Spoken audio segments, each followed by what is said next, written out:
황제는 말했습니다. 나는 죽어서도 이 여인의 살결에 묻히고 싶다. 그리고 그 말은 소름 끼치는 현실이 되었습니다. 한나라 성제는 쾌락의 끝에서 바로 이 여인 조합덕의 품에 안겨 비참하게 급사했습니다. 언니 조비연이 춤으로 유혹했다면 동생 조합덕은 황손들을 연쇄 살해하고 욕망으로 제국을 집어삼켰습니다. 황제를 온유향이라는 지옥에 가둬 파멸시킨 역사상 가장 위험한 악녀 조합덕. 도대체 황제는 왜 자신의 핏줄을 죽인 이 잔혹한 여인에게 영혼까지 팔아넘겼을까요? 이 엽기적인 파멸의 서막을 확인하기 위해 우리는 겉만 화려하고 속은 이미 썩어 문드러져 있던 2000년 전 한나라의 위태로운 궁궐로 걸어 들어가야 합니다. 당시 제국을 통치하던 황제 성제유호. 그는 겉으로는 절대 권력자였으나 실상은 어머니 왕정군과 외척대 꼭두각시에 불과했습니다. 정치적 무력감은 그를 병들게 했고 그는 현실을 잊기 위해 술과 여색이라는 쾌락의 늪으로 도피했습니다. 그는 자신의 공허함을 채워줄 더 강력하고 자극적인 존재를 갈망하고 있었습니다. 바로 그 순간 운명은 제국의 가장 낮은 곳에서 두 자매를 준비시켰습니다. 바로 조비연과 조합덕입니다. 천한 노비 출신이었던 이 자매는 당대 최고의 권력가 양아공주의 눈에 띄어 거두어집니다. 공주의 저택에서 그녀들은 단순한 무의가 아니라 남자를 파멸시킬 완벽한 인간 병기로 훈련받았습니다.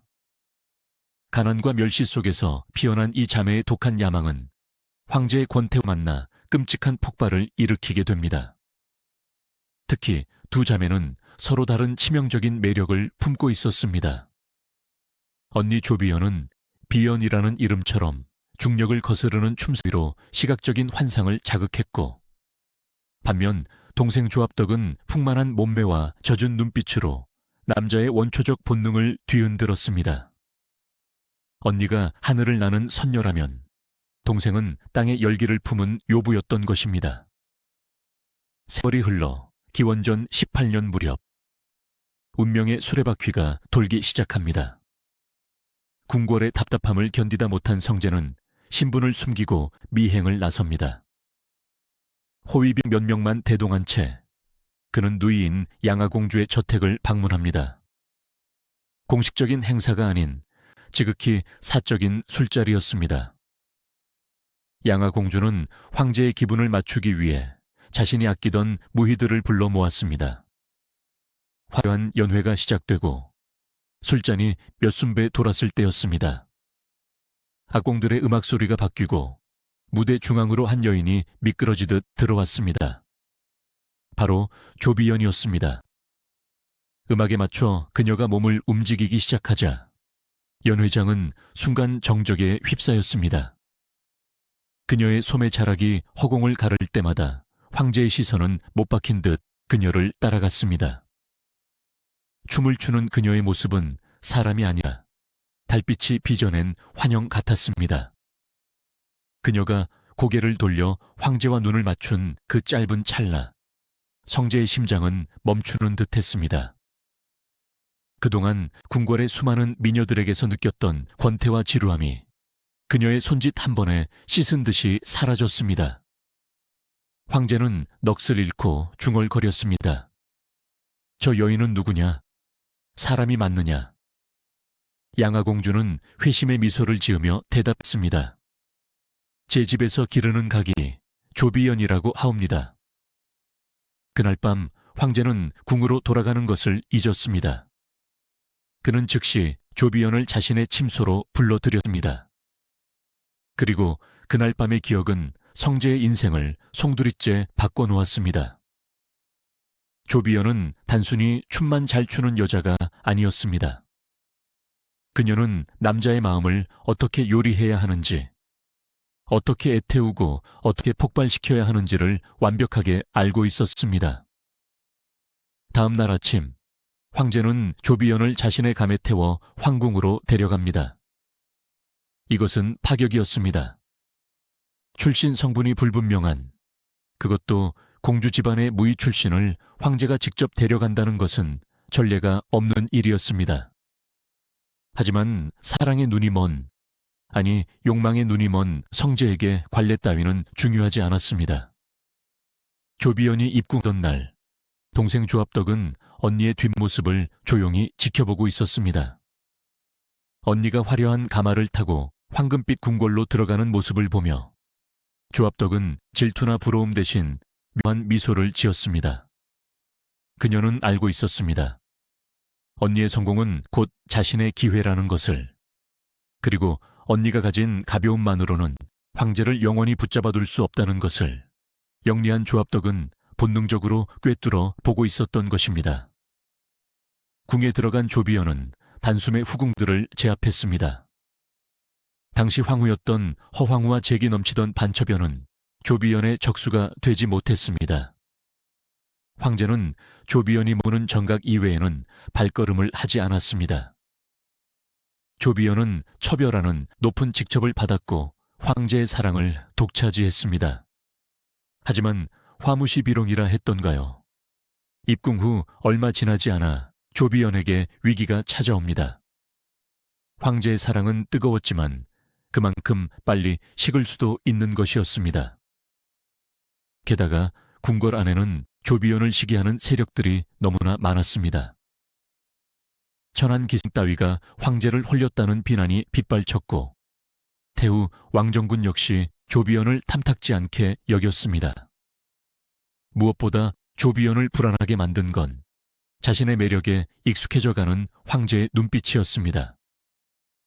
매일 밤 자신을 찾지만 처음 보았던 그 광기 어린 열정이 조금씩 사그라들고 있음을 여자의 직감으로 느낀 것입니다. 그녀에게는 새로운 돌파구가 필요했습니다. 황제를 영원히 자신의 치마폭에 가둬둘 더 강력하고 더 자극적인 무언가가 필요했습니다. 조비연은 고민 끝에 위험한 도박을 결심합니다. 자신보다 더 아름답고 자신보다 더 위험한 여인을 황제에게 소개하기로 한 것입니다. 다른 후궁에게 황제를 뺏기느니 차라리 자신의 통제하에 있는 혈육과 황제를 공유하는 것이 낫다고 판단했습니다. 폐하, 신첩의 미천한 재주는 이제 바닥이 났사옵니다. 하오나 신첩에게는 저보다 100배는 더 아름답고 1000배는 더 황홀한 누이 동생이 있사옵니다. 그녀를 보신다면 폐하께서는 아마 신첩은 거들떠보지도 않으실 것입니다. 황제 성재는 호기심을 보였습니다. 천하절색인 조비연보다 더 뛰어난 여자가 있다니. 믿기지 않았지만 조비연의 간청에 못 이겨 그리고 새로운 자극에 대한 갈망으로 황제는 고개를 끄덕입니다. 그렇게 늑대가 입을 벌리고 있는 호랑이 굴 속으로 두 번째 여인 조합덕이 호출됩니다. 이때 조합덕이 입궁하는 장면은 역사서와 야사에서 매우 인상적으로 묘사됩니다. 조비연이 화려하고 요란하게 등장했다면 조합덕의 등장은 은밀하고 고요했습니다. 늦은 밤 달빛조차 구름에 가린 시각, 작은 가마 한 채가 소리 없이 궁문을 통과했습니다. 황제는 심상에 기대어 그녀를 기다리고 있었습니다. 문이 열리고 조합덕이 들어왔습니다. 그녀는 화려한 비단옷 대신 몸의 곡선이 은은하게 드러나는 얇은 사이를 걸치고 있었습니다. 그녀가 걸음을 옮길 때마다 얇은 옷자락 사이로 희디흰 살결이 보일 듯 말 듯 흔들렸습니다. 그녀가 황제 앞에 엎드려 고개를 들었을 때 성재는 숨을 들이켰습니다.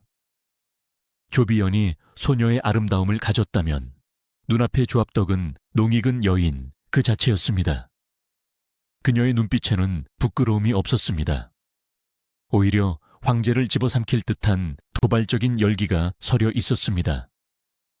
황제는 자신도 모르게 손을 뻗어 조합덕의 손을 잡았습니다.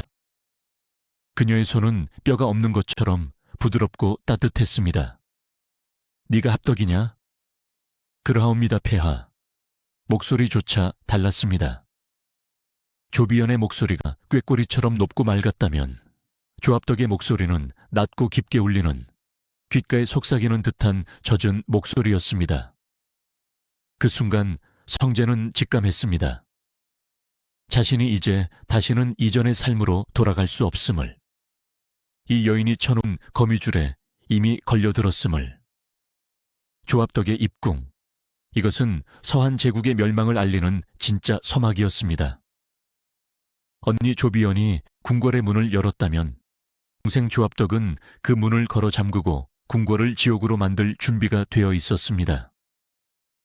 이제부터 펼쳐질 이야기는 단순한 사랑 싸움이 아닙니다. 이것은 권력을 향한 두 자매의 끝없는 탐욕, 그리고 그 탐욕을 채우기 위해 벌어지는 끔찍한 음모와 살육의 역사입니다.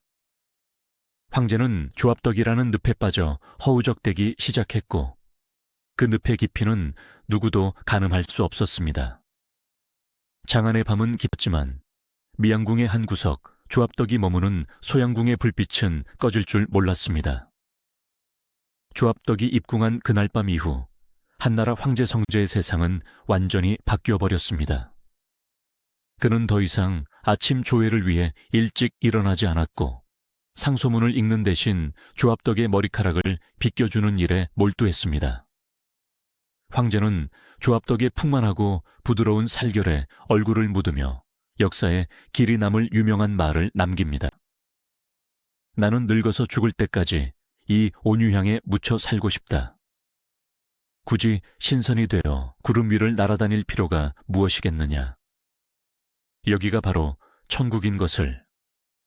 온유향, 따뜻하고 부드러운 고향이라는 뜻입니다. 황제에게 조합덕의 품은 단순한 여자의 몸이 아니라 골치 아픈 정치와 늙어가는 육체의 고통을 잊게 해주는 안식처이자 도피처였습니다. 언니 조비연이 황제 눈을 즐겁게 했다면 조합덕은 황제의 영혼을 그 깊고 어두운 욕망의 늪으로 끌어당겨 잠식시켜 버렸습니다. 자매의 권력 분담은 철저했습니다. 입궁 후 얼마 지나지 않아 언니 조비연은 기존의 허황후를 모함하여 폐위시키고 자신이 그 자리를 차지해 황후가 됩니다. 미천한 노비 출신이 제국의 국모가 된 것입니다.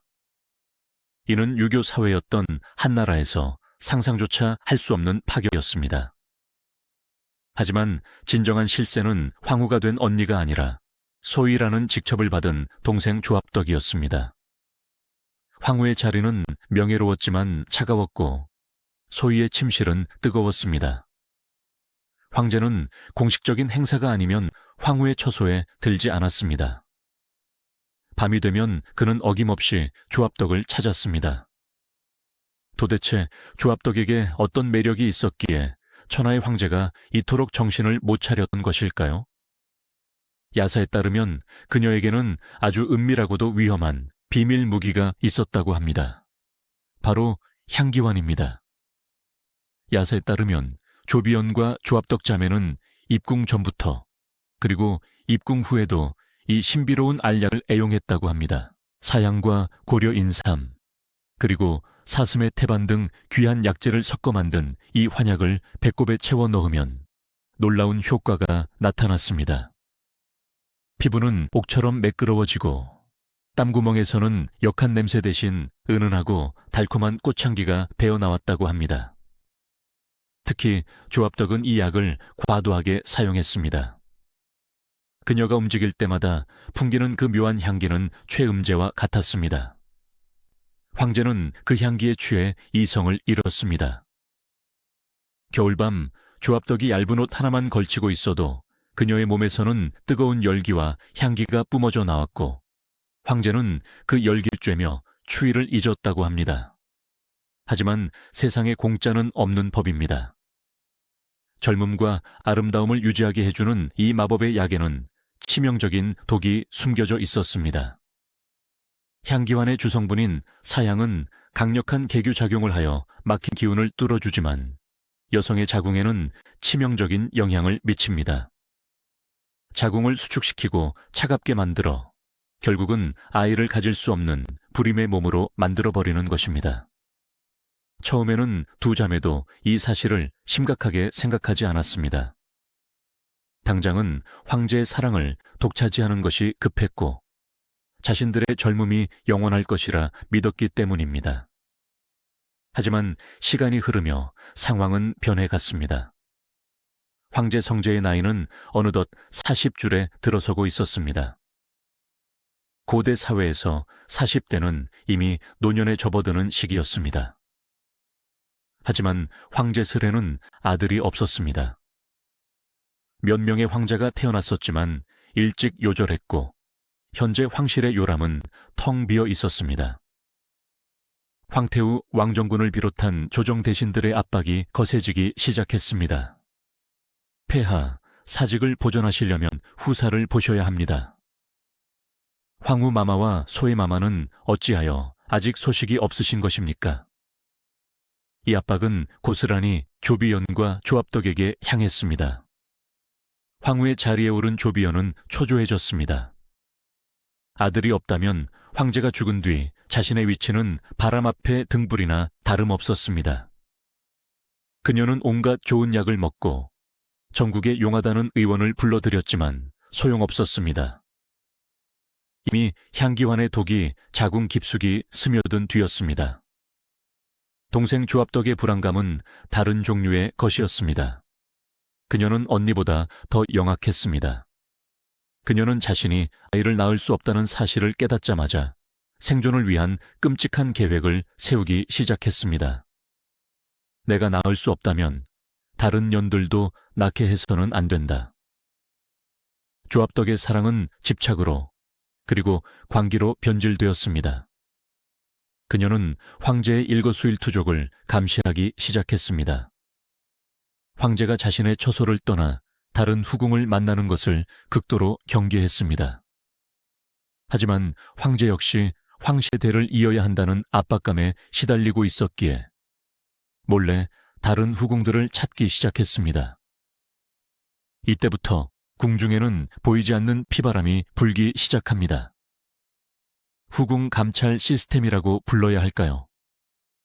조압덕은 수많은 환관과 궁녀들을 매수하여 첩보망을 구축했습니다. 어느 후궁이 황제와 동침했는지, 누구의 월경이 멈췄는지, 누구의 배가 불러오는지 모든 정보가 실시간으로 조압덕의 귀에 들어갔습니다. 가장 먼저 희생된 것은 이름 없는 궁녀들이었습니다. 황제의 하룻밤 승은을 입은 궁녀들은 다음 날이면 쥐도 새도 모르게 사라지거나 갑자기 병을 얻어 피를 토하며 쓰러졌습니다. 궁궐 우물에서 낙태약 성분이 검출되었다는 소문이 돌았지만 황제의 총애를 받는 조압덕을 의심할 수 있는 사람은 아무도 없었습니다. 조압덕의 질투는 단순히 여인의 투기가 아니었습니다. 그것은 권력을 잃을지도 모른다는 공포, 그리고 자신들을 불임으로 만든 그 욕망의 덱에 대한 분노가 뒤섞인 파괴적인 감정이었습니다. 그녀는 황제에게 매달렸습니다. 폐하, 신첩은 폐하의 아이를 갖지 못해 매일 밤 베개를 적십니다. 하온데 폐하께서는 다른 여인들에게서 웃음꽃을 피우시니 이 천한 몸은 차라리 죽어 사라지는 것이 낫겠습니다. 그녀는 눈물을 흘리며 황제의 죄책감을 자극했습니다. 성제는 우유부단한 사람이었습니다. 그는 조압덕의 눈물을 볼 때마다 어쩔 줄 몰라 하며 그녀를 달랬습니다. 아니다, 합덕아. 내 마음속에는 오직 너뿐이다. 아이 따위가 무엇이 중요하냐. 황제는 거짓말을 하고 있었습니다. 황제에게도 핏줄에 대한 본능적인 갈망이 있었습니다.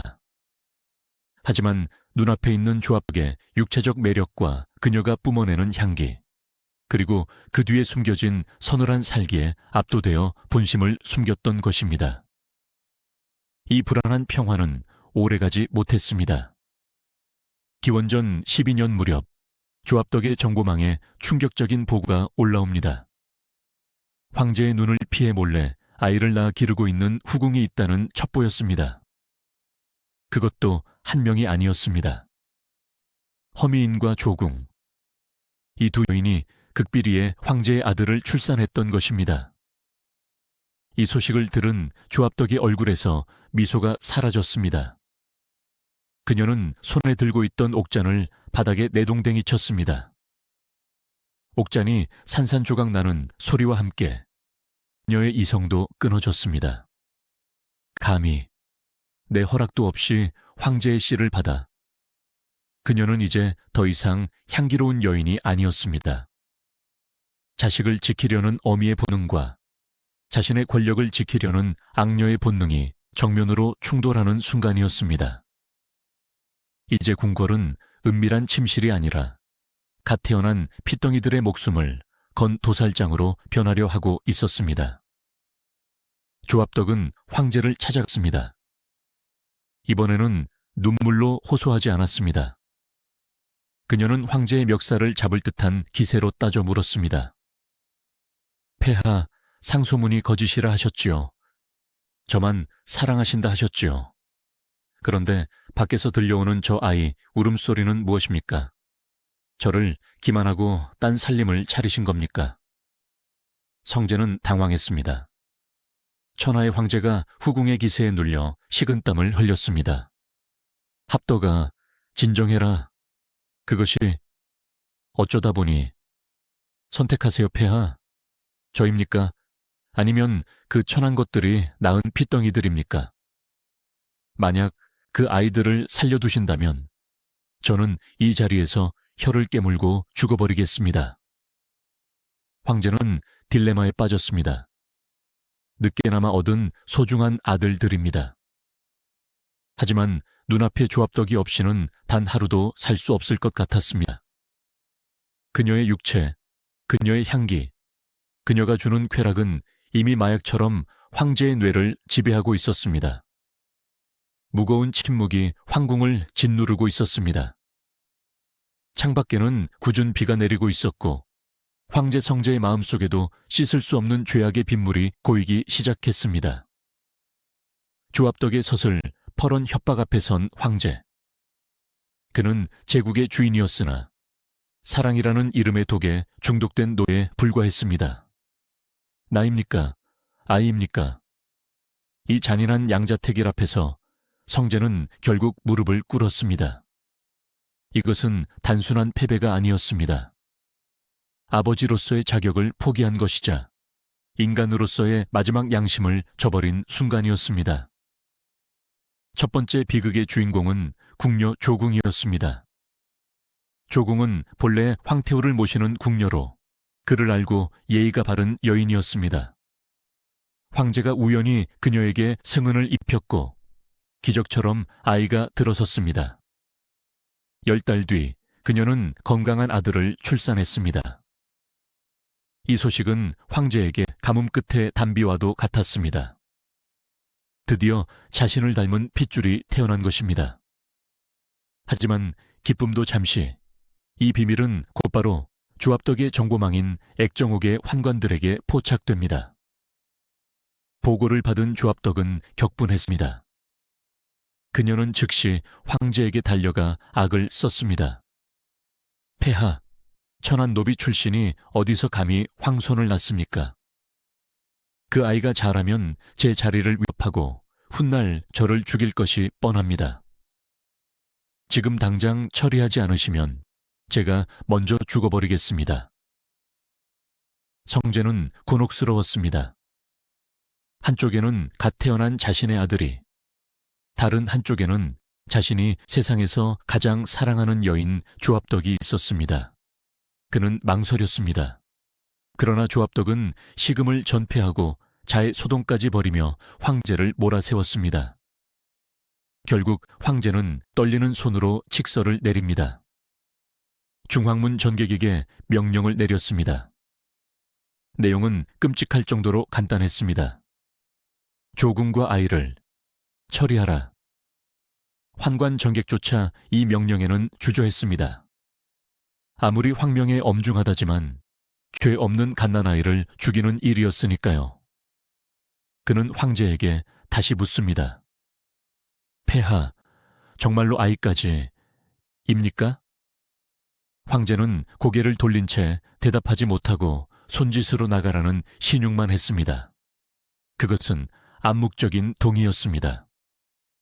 그날 밤 차가운 감옥 바닥에서 조궁은 독약을 받고 피를 토하며 죽어갔습니다.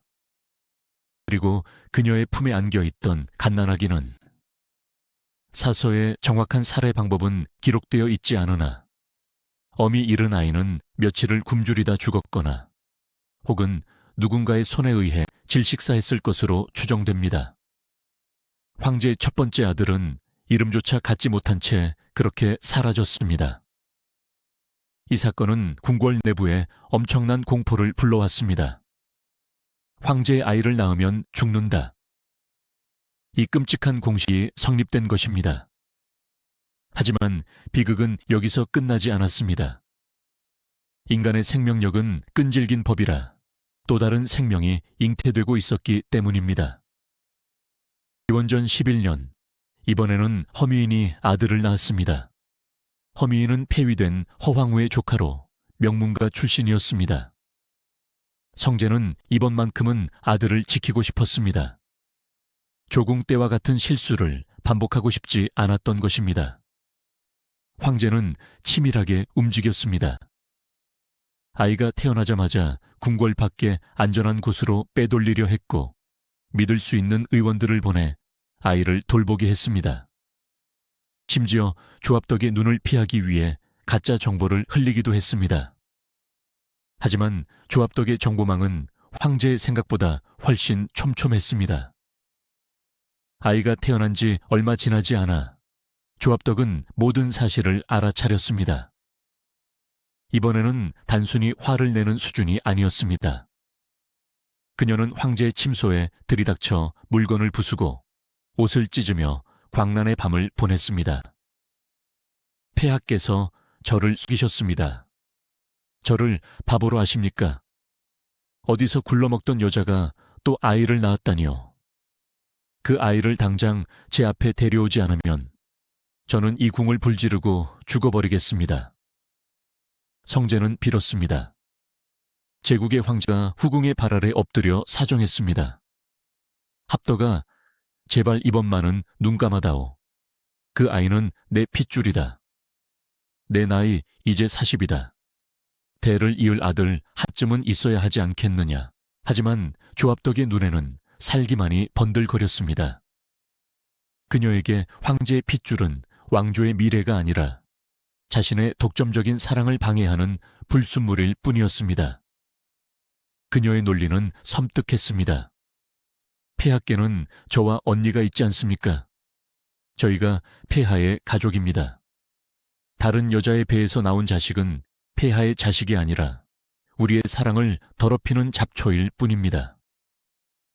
며칠간의 냉전 끝에 황제는 또다시 무너졌습니다.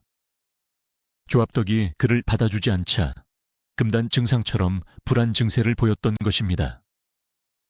그는 결국 자신의 손으로 그토록 지키고 싶었던 두 번째 아들을 내어주기로 결심합니다. 한서에는 당시의 상황이 너무나도 구체적이고 비극적으로 묘사되어 있습니다. 황제는 액정옥승 기무를 불렀습니다. 그리고 갓 태어난 아들을 강보에 싸서 그에게 건넸습니다. 이때 황제의 모습은 처참했습니다. 그는 아이를 안고 하염없이 눈물을 흘리며 아이의 작은 손을 자신의 뺨에 비볐습니다. 아가야, 못난 아비를 용서해라. 네가 잘못 태어난 것이 아니라 내 잘못된 세상에 너를 불렀구나. 황제는 울면서 환관에게 말했습니다. 이 아이를 합덕에게 데려가라. 그녀가 원하는 대로 하라고 해라. 환관 기무는 덜덜 떨며 아이를 받아들었습니다. 바구니에 담긴 아이는 아무것도 모른 채 방긋 웃고 있었습니다. 기무가 아이를 데리고 나갈 때 등 뒤에서 황제의 오열하는 소리가 들려왔습니다. 하지만 황제는 끝내 멈추라는 말을 하지 않았습니다. 아이는 조합덕의 처소인 소양궁으로 옮겨졌습니다. 그 뒤 소양궁 안에서 무슨 일이 벌어졌는지는 아무도 보지 못했습니다. 다만 그날 밤 소양궁의 문은 굳게 닫혀 있었고 잠시 후 아이의 울음소리가 들리는가 싶더니 이내 뚝 끊겼다는 소문만이 궁녀들 사이에서 돌았습니다.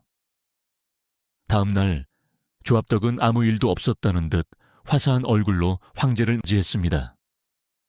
그리고 황제는 자신의 아들이 죽은 그 방에서 아들을 죽인 여인을 다시 품에 안았습니다.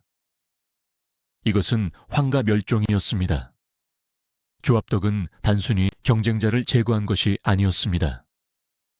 그녀는 한나라 유씨 황실의 씨를 말려버렸습니다. 역사상 수많은 악녀가 있었지만 황제의 친자식을, 그것도 황제가 보는 앞에서 죽이도록 강요한 사례는 전무후무합니다. 측천무후가 자신의 아이를 죽여 황후를 모함했다면 조압덕은 오로지 자신의 소유욕과 질투를 위해 타인의 아이들을, 제국의 미래를 학살했습니다. 이 끔찍한 범죄에는 공범이 있습니다. 바로 황제 성제 자신입니다. 그는 피해자가 아닙니다. 그는 자신의 쾌락을 유지하기 위해, 조압덕이라는 여자를 잃지 않기 위해 자신의 자식들을 제물로 바친 비겁한 아버지였습니다. 이 사건 이후 궁궐의 분위기는 완전히 죽어버렸습니다. 후궁들은 임신하는 것을 공포로 여기게 되었습니다. 황제의 승은을 입는 것은 축복이 아니라 저주가 되었습니다. 혹여나 아이가 생길까봐 몰래 낙태약을 구하는 궁녀들이 줄을 이었습니다. 반면 조압덕의 권세는 하늘을 찔렀습니다. 이제 그녀를 막을 수 있는 사람은 아무도 없었습니다. 그녀는 황제 위에 군림하는 여제나 다름없었습니다. 그러나 하늘의 그물은 성긴 듯해도 빠져나갈 수 없다고 했던가요? 두 번의 영가 살해 사건은 황제의 영혼을 완전히 파괴했습니다. 겉으로는 조압덕 웃고 즐겼지만 성제의 마음속 깊은 곳에는 시커먼 어둠이 자리 잡기 시작했습니다. 죄책감과 공허함. 그는 그것을 잊기 위해 더욱더 미친 듯이 술과 약물, 그리고 색욕에 매달렸습니다. 조압덕 역시 마찬가지였습니다. 그녀는 자신이 저지른 죄악을 덮기 위해 더 강한 자극, 더 큰 쾌락을 황제에게 요구했습니다. 그것은 마치 브레이크가 고장난 마차처럼 파멸을 향해 질주하는 광란의 레이스였습니다. 그리고 기원전 7년 3월, 마침내 그 위태로운 레이스의 종착점이 다가왔습니다. 장안의 봄은 만발한 꽃들로 화려했지만 제국의 주인인 성제의 생명력은 말라비틀어진 낙엽처럼 바스라져 가고 있었습니다. 우리는 흔히 황제를 만인지상, 천하를 호령하는 절대자로 상상합니다. 하지만 죽음을 앞둔 성제의 모습은 초라하기 그지 없었습니다. 당시 그의 나이 46세. 오늘날로 치면 한창 일할 나이였지만 사관들의 기록에 비친 그는 이미 70대 노인처럼 쇠약했습니다. 눈은 퀭하게 들어갔고 손은 수전증 환자처럼 떨렸으며 걸음을 걸을 때마다 신하들의 부축을 받아야 했습니다. 이유는 명확했습니다. 10여 년간 이어진 무절제한 향락, 밤낮이 뒤바뀐 생활, 그리고 무엇보다 그의 몸을 지배하고 있던 약물 때문이었습니다. 조압덕이라는 희대의 요부를 만족시키기 위해 황제는 자신의 육체가 감당할 수 없는 에너지를 억지로 끌어다 쓰고 있었습니다. 그것은 마치 기름이 다 떨어진 등잔 심지를 억지로 끌어올려 태우는 것과 같았습니다. 불꽃은 잠시 커질지 몰라도 심지는 순식간에 타버리고 마는 법이죠. 이 무렵 황제와 조압덕 사이에는 기묘한 의존 관계가 형성되어 있었습니다.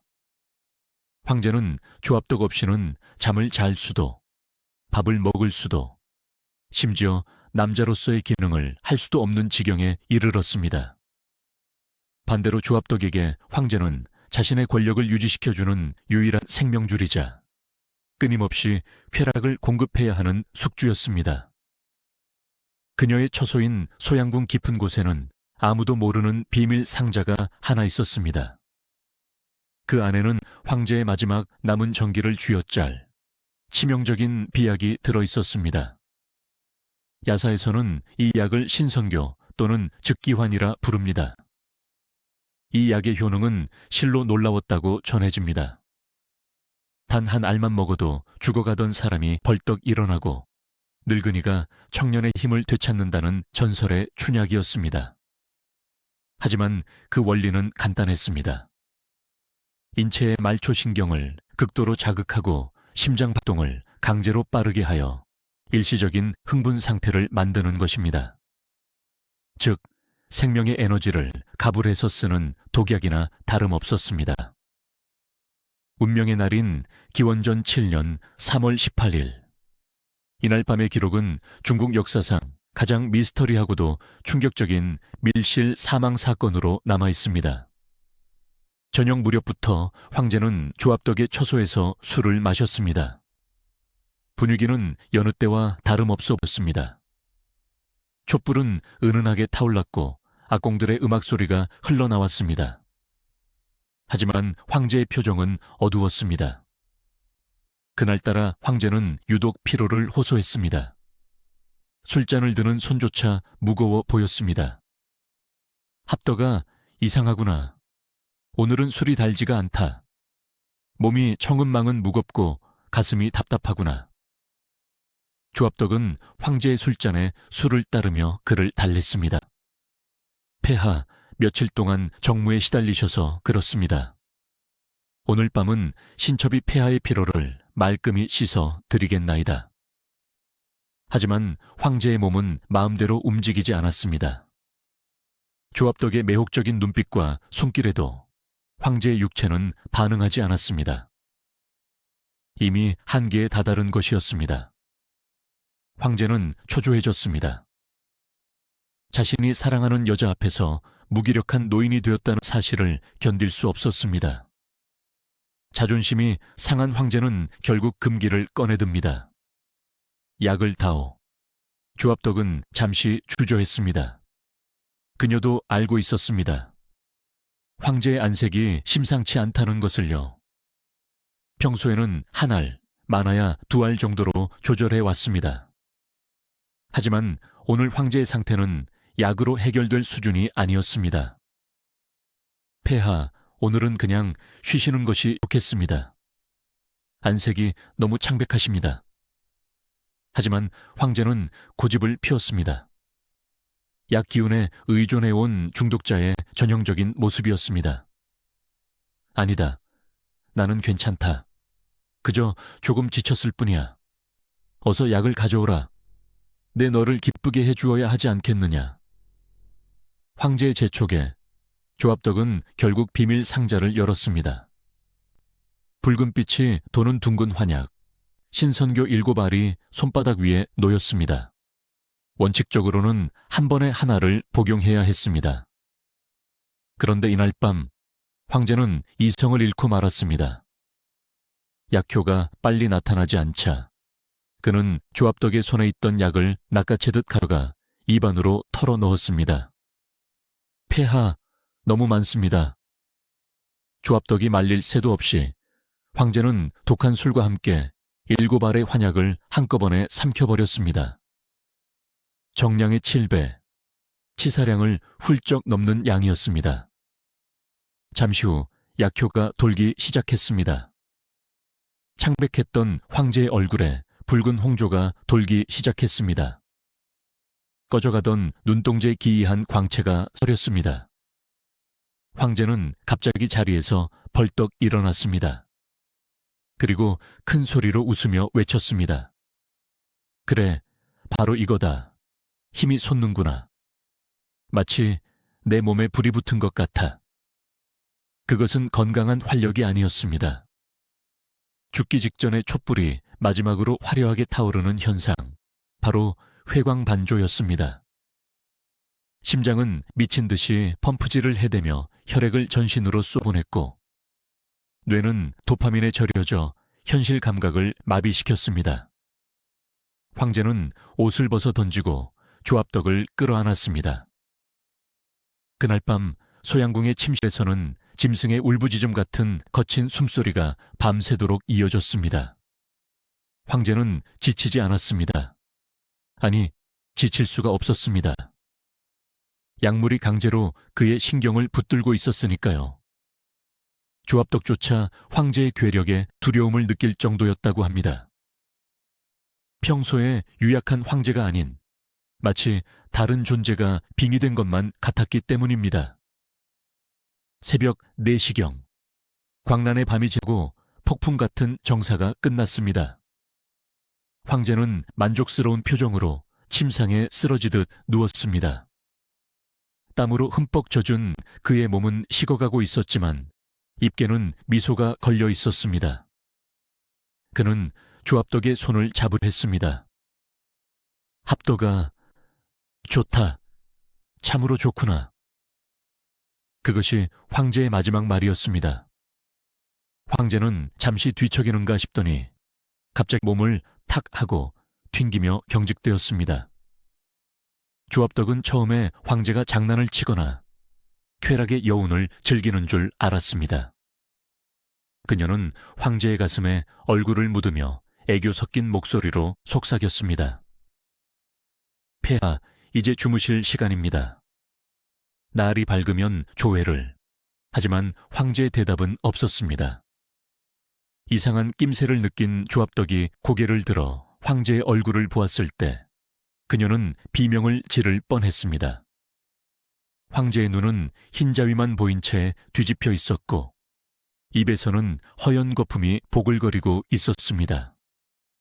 얼굴은 붉은색을 넘어 검보라색으로 변해가고 있었습니다. 폐하, 폐하. 조합덕은 황제의 뺨을 때리고 몸을 흔들었습니다. 하지만 황제의 몸은 이미 딱딱하게 굳어버린 나무토막 같았습니다. 숨소리는 거칠게 그르렁거리더니 이내 뚝 끊겼습니다. 심장이 멈춘 것입니다. 이 현상을 한의학에서는 탈양이라고 부릅니다. 성행위 도중이나 직후에 양기가 급격히 빠져나가며 심장마비나 뇌출혈을 일으키는 급사, 속칭 복상사입니다. 중국 민간에서는 이를 상마풍이라고 부르기도 합니다. 과도한 약물 복용으로 인한 심혈관계의 붕괴. 황제는 쾌락의 정점에서 가장 비참하고 허무하게 생을 마감했습니다. 천하를 가진 남자가 일개 후궁의 침대 위에서 옷 한 벌 제대로 걸치지 못한 채 널브러진 시체가 된 것입니다. 소양궁은 순식간에 공포의 도가니로 변했습니다. 황제가 숨을 쉬지 않는다는 사실을 확인한 조합덕은 그 자리에 주저앉았습니다. 그녀의 머릿속은 하얗게 비어버렸습니다. 슬픔? 아니요. 그녀가 느낀 것은 압도적인 공포였습니다. 황제가 내 방에서 죽었다. 이 사실은 단순한 죽음이 아니었습니다. 이것은 시해였습니다. 황제를 모시던 후궁이 황제의 건강을 돌보지 못해 죽게 만든 것.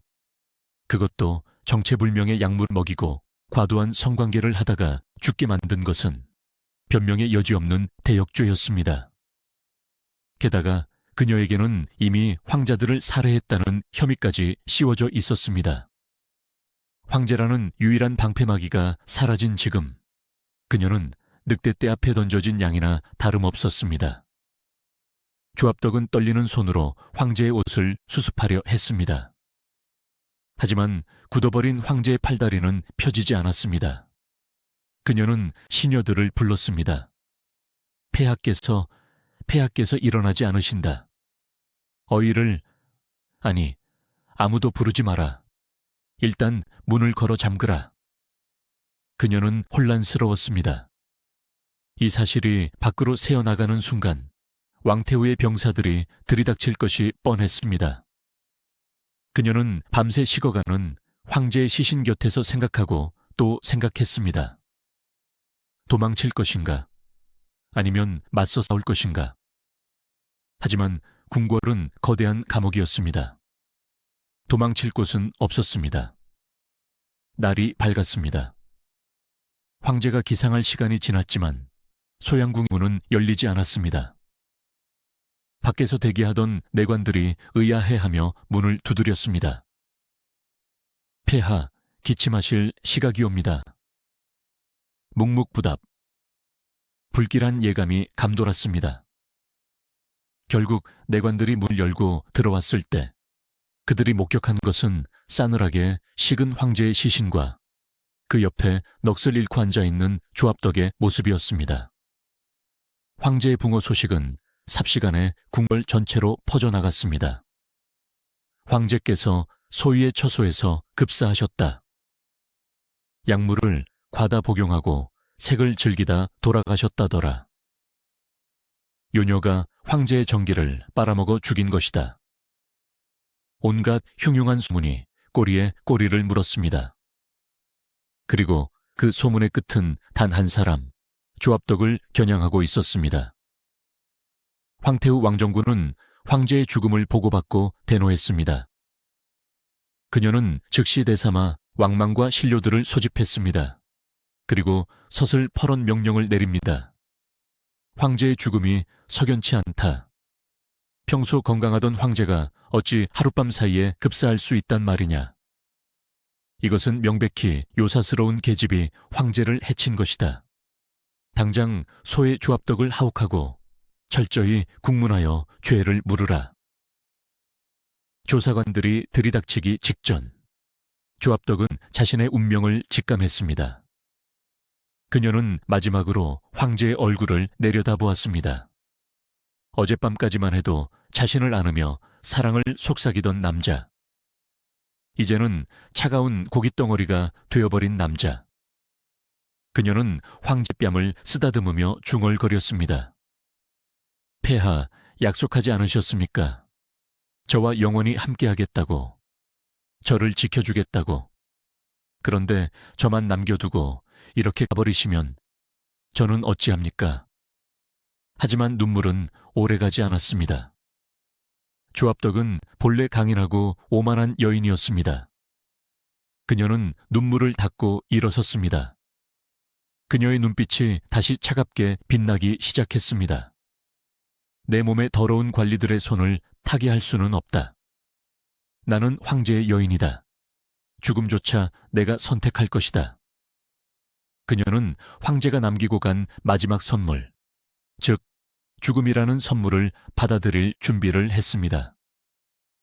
서한 제국의 가장 화려했던 스캔들은 이제 피비린내 나는 결말을 향해 치닫고 있었습니다. 황제의 죽음으로 봉인이 풀려버린 판도라의 상자.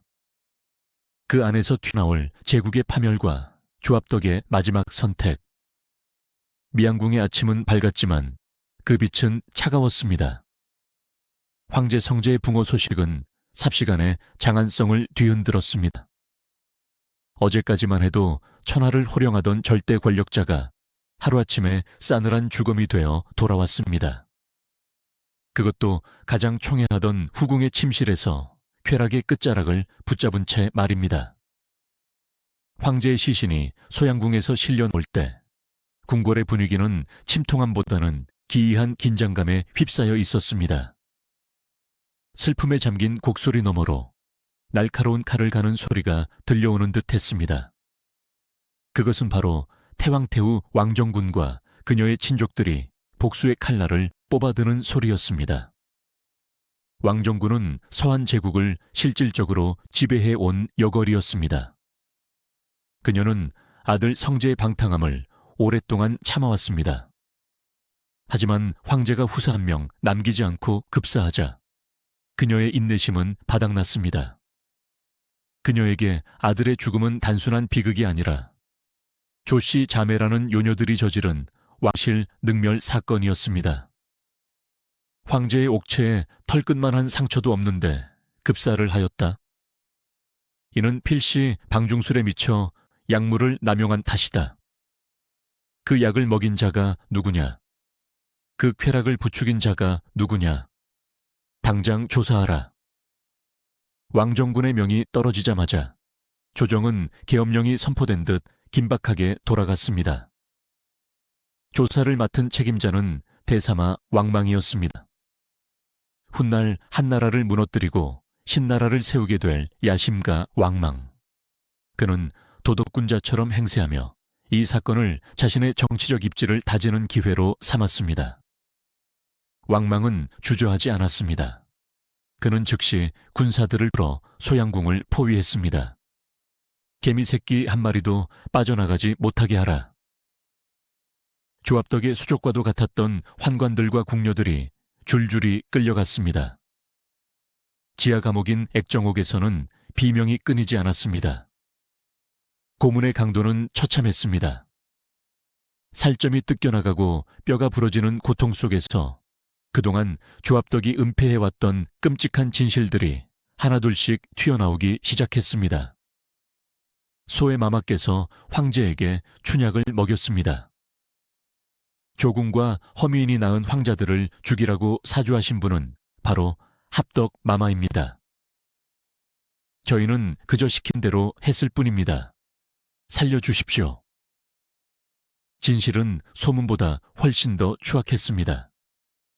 황제 살해 혐의뿐만 아니라 황손 연쇄 살인 사건의 전모가 드러난 것입니다.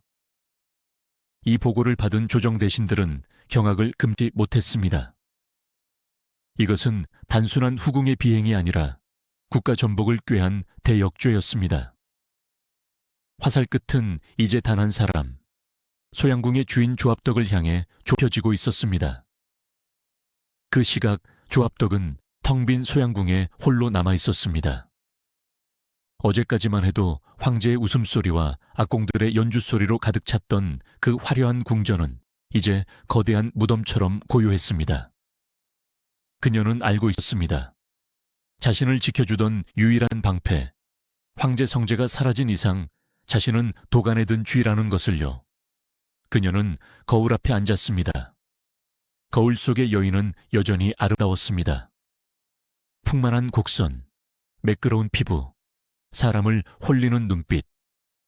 황제를 죽음에 이르게 할 만큼 치명적이었던 그 미모는 그대로였지만 그 눈동자 깊은 곳에는 깊은 허무가 서려 있었습니다. 결국 이렇게 끝나는구나. 그녀는 담담했습니다. 비명을 지르거나 도망치려 하지 않았습니다. 어차피 도망칠 곳도 없었거니와 천하를 발 아래 두었던 그녀의 자존심이 도망자로서의 비굴한 삶을 허락하지 않았습니다. 그때 문 밖에서 쿵쿵거리는 발소리가 들려왔습니다. 정의가 보낸 관리들이 도착한 것입니다. 소의 조압덕은 어명을 받들라. 황제 붕어 사건과 황자 살해 혐의에 대해 국문할 것이니 당장 나와 오라를 받으라. 관리들의 목소리에는 경멸이 가득했습니다. 어제까지만 해도 그녀의 치맛짝 앞에서 머리를 조아리던 자들이었습니다. 권력이 사라지자마자 태도를 바꾼 그들의 모습에 조압덕은 코웃음을 쳤습니다. 하, 우습구나. 내가 황제의 품에 있을 때는 눈도 마주치지 못하던 것들이 이제 와서 나를 죄인 취급하는구나. 조압덕은 문을 열어주지 않았습니다. 대신 그녀는 천천히 방안을 정리했습니다. 황제와 함께 술을 마시던 옥잔, 황제가 선물해준 비단 옷들. 그녀는 자신의 가장 화려했던 시절을 눈으로 어루만졌습니다. 그녀에게 죽음은 두렵지 않았습니다. 그녀가 진정으로 두려워한 것은 모욕이었습니다. 자신은 황제의 여인이었습니다. 황제가 가장 사랑했고 황제의 마지막 숨결을 거두어간 유일한 여인. 그런 자신이 저 더러운 옥사바닥에 끌려가 천한 형리들에게 옷이 벗겨지고 매질을 당하며 신문받는 꼴을 보일 수는 없었습니다. 그것은 황제에 대한 모독이자 스스로에 대한 배신이었습니다. 조압덕은 품속에서 작은 병 하나를 꺼냈습니다. 그것은 황제에게 먹였던 쾌락의 약이 아니라 영원한 잠을 선사할 독약이었습니다. 혹은 전설에 따르면 그녀가 스스로 가슴을 쳐서 심장을 멈추게 했다고도 전해지지만 대부분의 야사는 그녀가 독주를 마셨다고 기록합니다. 독약을 입에 대기 전 조압덕은 문 밖의 관리들이 들을 수 있도록 크고 또렷한 목소리로 외쳤습니다. 이것은 그녀의 유언이자 세상에 던지는 마지막 조롱이었습니다. 나는 본래 찢어지게 가난한 집안의 딸로 태어나 분에 넘치게 황제 폐하의 총애를 입어 황후의 지위보다 높은 소위에 올랐다. 나는 황제 폐하를 마치 갓난아이처럼 내 손바닥 위에 올려놓고 가지고 놀았으며 내 치맛자락 한번 휘날리는 것으로 천하를 뒤흔들었다. 그녀의 목소리에는 떨림이 없었습니다. 오히려 당당하고 오만했습니다. 내 권세가 하늘을 찔렀거늘 어찌 너희 같은 하찮은 쥐새끼들, 즉 사법관리들의 문초를 받으며 구차하게 목숨을 구걸하겠느냐. 내 죄는 내가 안고 갈 것이다. 황제 폐하가 계신 곳으로 내가 직접 걸어갈 것이다. 말을 마친 그녀는 독주를 단숨에 들이켰습니다. 목구멍이 타들어가는 고통이 느껴졌지만 그녀는 신음조차 내지 않았습니다. 그녀는 침상 위, 황제가 숨을 거두었던 바로 그 자리에 반듯하게 누웠습니다. 옷매무새를 다듬고 머리카락을 정돈했습니다. 죽는 순간까지도 흐트러짐 없는 완벽한 미인으로 남고 싶었던 것입니다. 밖에서 관리들이 문을 부수고 들이닥쳤을 때 조합덕은 이미 이 세상 사람이 아니었습니다. 그녀의 얼굴은 평온해 보였습니다. 마치 깊은 잠에 빠진 듯 입계는 희미한 미소마저 감돌고 있었습니다. 그녀는 자신의 죄에 대해 단 한 번도 용서를 빌지 않았습니다. 그녀에게 죄책감이란 없었습니다. 오직 치열했던 욕망과 그 욕망을 끝까지 불태웠다는 성취감만이 남아있었을 뿐입니다. 향년 20대 후반 혹은 30대 초반, 제국을 뒤흔들었던 희대의 요부, 조합덕의 삶은 그렇게 끝이 났습니다. 그녀의 죽음은 황제의 죽음만큼이나 충격적이었습니다. 사람들은 그녀를 독부라 욕하면서도 한편으로는 그 대담함과 마지막까지 잃지 않았던 오만함에 혀를 내둘렀습니다. 조합덕이 떠난 후 홀로 남은 언니 조비연 역시 6년 뒤 비참하게 생을 마감했습니다. 황제를 파멸로 이끌었던 자매의 욕망은 그렇게 허무하게 끝이 났습니다. 조비연의 죽음과 함께 서한 제국을 뒤흔들었던 조씨 자매의 시대는 완전히 막을 내렸습니다. 조비연의 자살과 함께 서한 제국을 뒤흔들었던 조씨 자매의 시대는 막을 내렸습니다. 이후 한나라는 권력을 노리던 왕망에게 허무하게 넘어가며 멸망의 길을 걷게 됩니다. 역사는 그녀들을 나라를 망친 요물이라며 비난합니다. 하지만 과연 모든 것이 두 여인의 탓이었을까요? 절대 권력을 쥐고도 쾌락을 위해 자식을 죽이고 약물을 삼킨 황제 성제야말로 이 파국을 초래한 진짜 장본인이 아닐까요? 조비연과 조합덕은 썩어가는 제국이라는 나무에 피어난 화려하고 치명적인 독버섯이었을 뿐입니다. 2000년이 지난 지금 화려했던 미양궁은 사라지고 없습니다. 하지만 욕망의 끝에서 스스로를 불태워버린 두 자매의 이야기는 권력과 사랑의 덧없음을 보여주는 서늘한 경고로 우리 곁에 남아 있습니다.